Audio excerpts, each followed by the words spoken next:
Eh bien, salut à tous, j'espère que vous allez bien. Très heureux de vous retrouver pour l'analyse de la ronde numéro 8 de l'Open de Lyon. J'ai 2,5 points sur 7. Vous vous souvenez, j'étais un petit peu déprimé après la dernière partie, après ma défaite contre le maître, mais il s'avère que ça m'a fait finalement un petit peu de bien.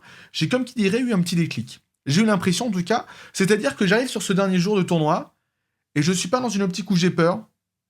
J'ai juste envie de gagner. J'ai juste envie de prouver que finalement j'en suis capable et je pense que j'en suis capable. Je rencontre Igor Moulier, 1881 feed, un bon joueur qui fait pas forcément un tournoi extraordinaire, tout comme moi d'ailleurs. Igor Moulier, c'est pas un jeune, c'est le seul adversaire pas jeune que je vais rentrer dans ce tournoi, que je vais rencontrer dans ce tournoi, excusez-moi. Il est donc cinquantenaire, je crois qu'il est né en 74, donc 2024, il doit avoir 50 ans pile. Et Igor, il envoie la partie, il commence cette partie, il débute cette aventure avec E4. Donc on m'aura joué 2 fois D4, 2 fois E4. Bon, je me dis, c'est plutôt équilibré. Je joue E6, évidemment. Il joue D4, D5, cavalier C3. A priori, on est en train de partir sur la même ligne que j'ai dû jouer contre le jeune joueur de 11 ans, qui venait donc du Pays-Bas, qui m'avait mis la pâtée. Mais c'est pas si grave, si ce n'est que j'ai un petit peu regretté de ne pas avoir révisé davantage ma française. J'avoue que je m'étais pas trop, j'avais pas trop analysé celle-là contre le petit jeune après la partie en tout cas. Donc je me suis dit, s'il me joue la même ligne, on va se retrouver dans une situation un petit peu embêtante. Je joue cavalier F6, E5, cavalier FD7, F4, C5. À préciser quand même que j'ai une connaissance de la variante qui est quand même assez poussée, bien plus poussée que beaucoup de joueurs, et que le jeune de 11 ans, c'était un peu une exception. Hein. Il connaissait très très bien sa variante. Et on va voir finalement comment Igor, lui, il interprète cette variante. Il joue cavalier F3, je réponds par cavalier C6, il rétorque fou E3. Jusqu'à maintenant, c'est la ligne. Fou E7, ma petite sous-ligne, vous la connaissez. Dame D2, petit roc. Mon adversaire précédent avait joué donc D prend C5 dans cette position. Et je vous avais dit que sur cette ligne, je m'étais un petit peu entraîné, j'avais un petit peu révisé. Il y a une ligne qui est pas très bonne pour les blancs, qui est très dangereuse pour les blancs si les noirs en connaissent la réfutation. C'est la ligne avec grand roc. Vous vous souvenez, je vous en avais parlé un petit peu pour ceux qui suivent la série. D'ailleurs, merci beaucoup de suivre cette petite série. On n'hésite pas à s'abonner, on n'hésite pas à aimer, on n'hésite pas à commenter, laisser un petit commentaire. Ça me fera vraiment plaisir et je kiffe vous lire, évidemment. C'est toujours du bonheur. Et là, mon adversaire, il réfléchit un petit peu, il se pose un peu. Et je sais pas pourquoi, j'ai un good feeling. Vous voyez, ce good feeling. Et ça ne manque pas. Monsieur Igor Moulier joue grand roc. Donc grand roc, évidemment, c'est une grosse erreur. C'est une grosse erreur dans cette position, finalement parce que on permet au noir de pousser le pion en C4 et d'envoyer très rapidement la chaîne de pions B5, B4. Je joue C4 très très rapidement pour lui montrer que je suis prêt sur cette variante. J'ai un peu envie de lui faire le même effet que m'a fait le petit jeune contre moi, c'est-à-dire vraiment jouer rapidement, lui montrer que je suis certain de moi, lui montrer aucun doute finalement sur cette variante, jouer le bluff finalement. Et là, c'est même pas du bluff parce que je connais parfaitement la ligne qu'il faut faire pour du coup aller jusqu'au gain. Il fait G4. Et je réplique par B5. B5, c'est un petit sacrifice de pion. C'est le premier coup évidemment de l'ordinateur. J'en suis absolument certain parce que je l'ai pas mal révisé cette variante. Je connais par cœur, hein, pour ainsi dire. Et là, en fait, c'est déjà très compliqué pour les blancs. Si les blancs se risquent à prendre le pion B5, on a tour B8, on gagne un temps directement. Les blancs doivent en fait partir. Mais malheureusement, si revient dans C3, dame B6, et c'est déjà presque terminé la partie. Hein. B3 obligatoire, on joue dame A5, on rentre sur la position, on va pouvoir jouer fou B4, dame A3, C3, dame A2. Ça va être un énorme calvaire. On a aussi cavalier A4, bref. C'est impossible à jouer, c'est terrible. Sur pion prend, on a dame A3, dame B2, dame A3 chez Kema tout simplement, la tour contrôle déjà la colonne B. Donc, prendre le pion B5, c'est inenvisageable.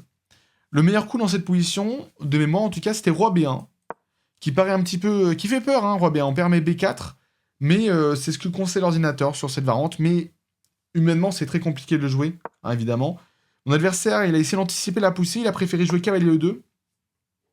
Malheureusement, on remarque que ces pièces commencent à manquer un peu de synergie, les deux tours ne sont pas connectés, les deux cavaliers ont aucune influence sur cet aile roi, et le fou encore moins. Donc on a la dame et la tour qui font un travail relativement correct, mais le problème c'est que le pion B2 et A2 sont assez faibles. Assez logiquement, je joue B4. Je continue de pousser cette chaîne de pions qui fait très très peur. Et je sais très bien, je sais pertinemment que ma position n'est pas moins bien. Il joue C3. C'est-à-dire que je connais la ligne, en plus je sais que je suis mieux, je sais que j'ai à peu près un avantage de moins 5 dans cette position, mais un avantage qui va drastiquement évoluer si je joue les bons coups. Je connais plus à partir de là les meilleurs coups, parce que cavalier 2 déjà c'est pas le meilleur coup, mais je sais très bien que je suis bien. Un peu comme dans la partie d'avant, j'ai décidé d'arrêter de me prendre la tête sur des énormes calculs, et j'ai préféré jouer des coups logiques. Ici, je réfléchis un petit peu à la position, je me dis A5, ça crée pas grand-chose. Ça crée pas grand-chose, c'est très lent. Tour B8, ça paraît pas mal, mais ça crée pas grand-chose non plus.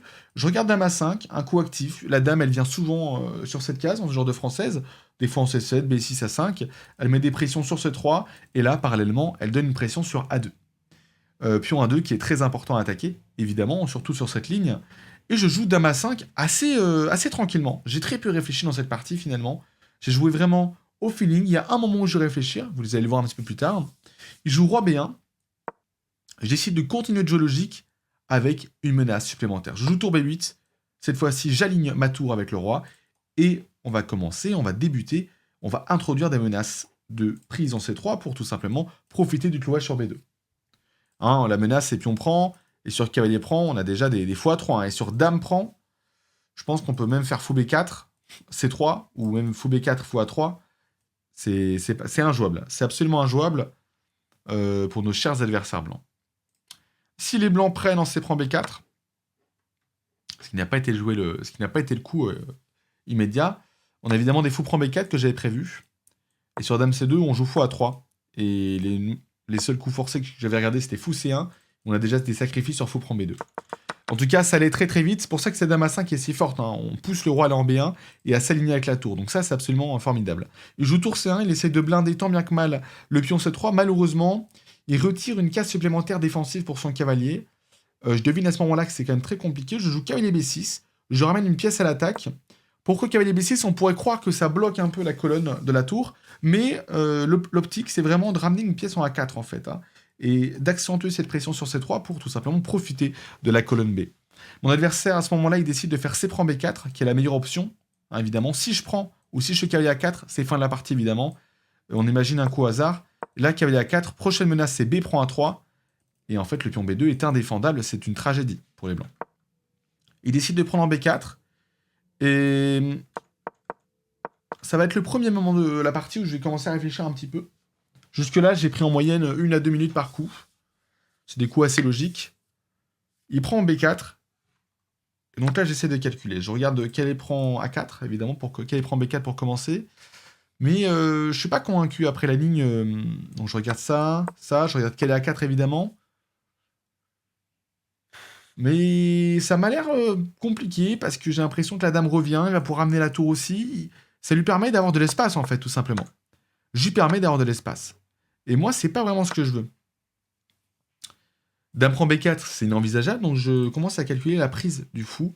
Évidemment, je rentre dans un calcul absolument formidable. Je fais fou prend B4.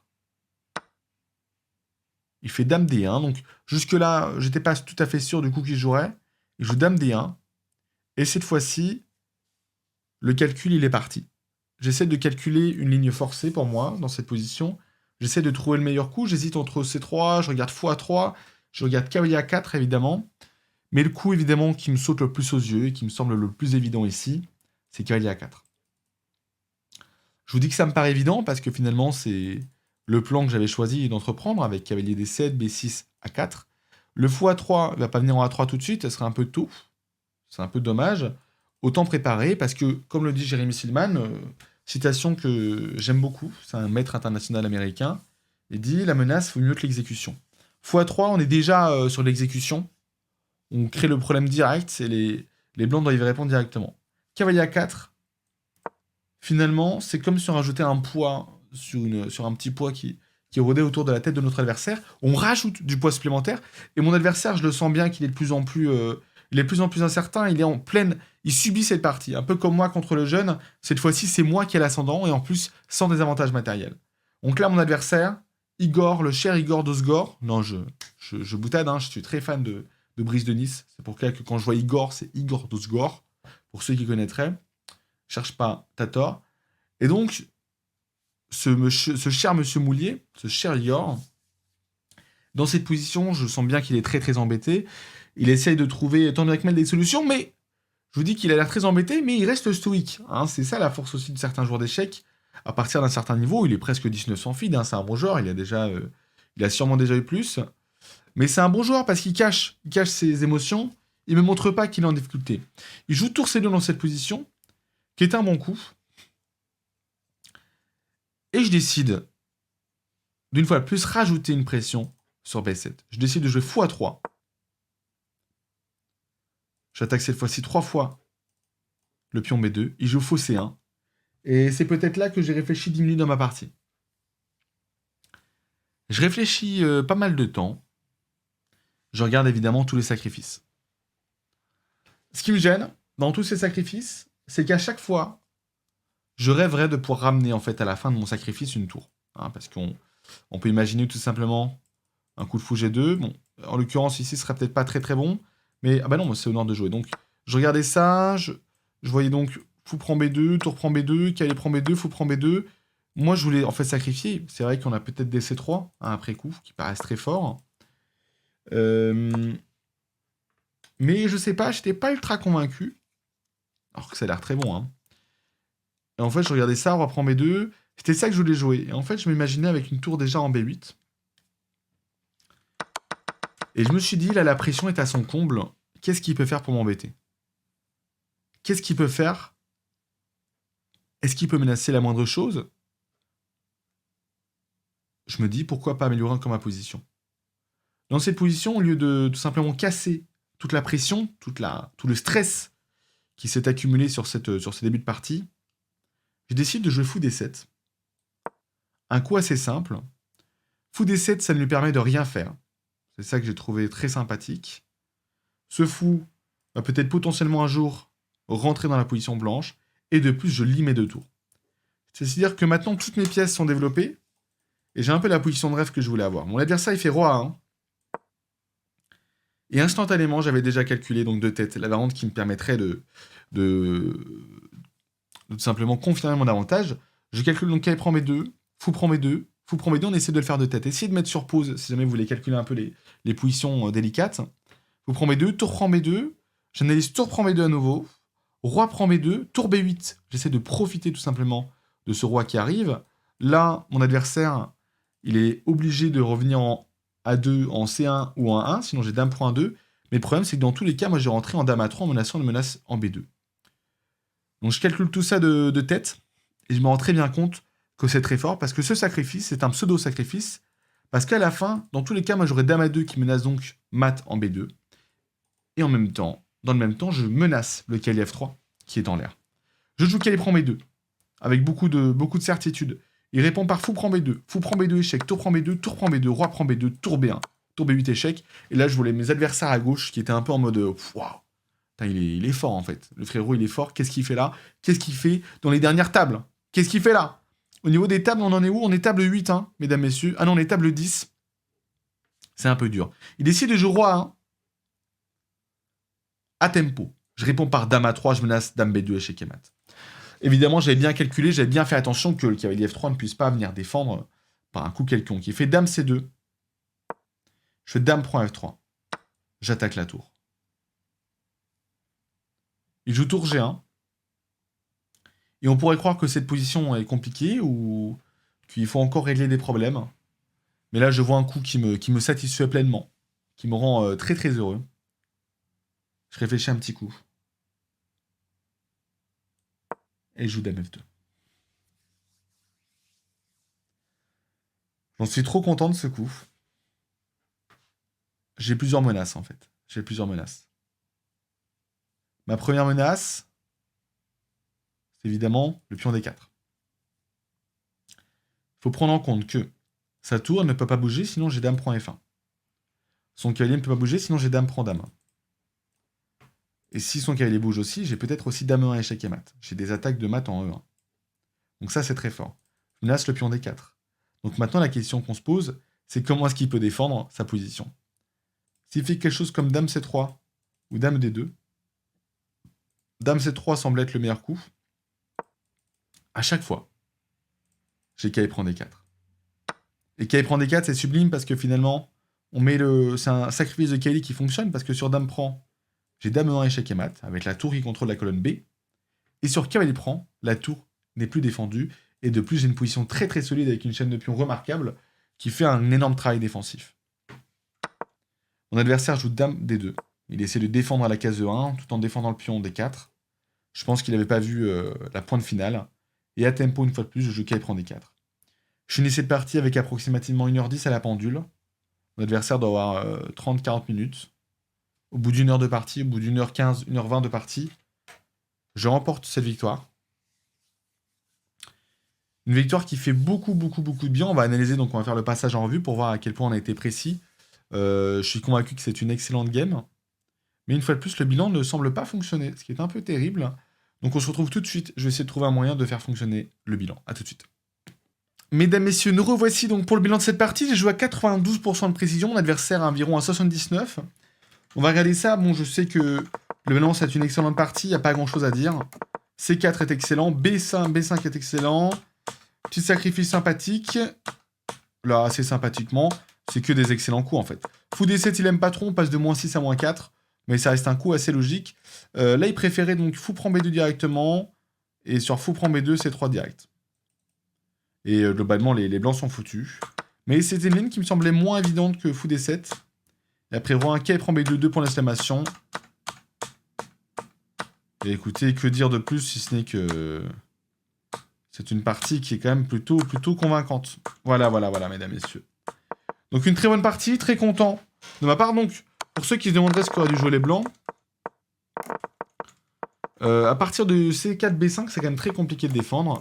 Le meilleur coup dans cette position, ça reste D prend C5, hein, qui est le coup théorique. On casse cette structure de pion, et puis ensuite on peut faire grand roc. Donc ça, c'est le plus intéressant, et c'est ce que je vous conseille de jouer si vous avez les blancs. En tout cas, j'espère que cette petite partie vous aura plu. On se retrouve demain pour l'analyse de la 9e ronde de l'Open de Lyon. À l'heure où vous allez voir la partie, je serai en préparation pour mon petit Open, pour un petit tournoi de rapide, 9 rondes de 12+3, que je vous analyserai sur la chaîne. Un petit tournoi que je vais faire pas très loin de chez moi. Donc demain, vous aurez donc la partie, la ronde numéro 9, pendant que moi, je serai en train de jouer, en train de me disputer des puntos avec des chers adversaires. Je vais essayer de filmer toutes les parties, je vais essayer de rentrer en contact avec tout simplement les organisateurs du tournoi. J'espère que vous kifferez. Merci beaucoup à ceux qui suivent mon petite aventure. On avance pas mal ces derniers temps, ça évolue vraiment très bien, donc merci beaucoup pour la force que vous envoyez. Voilà, merci infiniment, vous êtes absolument les meilleurs. J'espère que vous kiffez les vidéos, j'espère que mon niveau n'est pas trop faible. En l'occurrence, dans cette partie, c'était plutôt quand même pas mal. En tout cas, prenez soin de vous, c'était Kisso. Ciao, ciao.